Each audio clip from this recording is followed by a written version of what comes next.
Today, we're going to connect wirelessly to the Uconnect infotainment system in the 2021 Jeep Grand Cherokee L via Bluetooth. From the opening screen of the Uconnect system, select Phone. Next, the Uconnect system will ask if you would like to pair a phone. Select Yes. At this point, make sure that Bluetooth is turned on and set to discoverable on your mobile device. The Uconnect system will display a 4-digit PIN number. Verify the number matches the pairing request sent to your phone. Select Pair if the numbers match.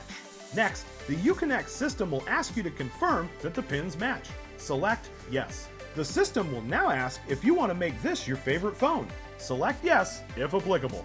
Congratulations! You are now successfully connected. All of your contacts and info will now be imported into the Uconnect system. Be sure to tune into the other videos in our 2021 Jeep Grand Cherokee L model series. As always, thanks for watching.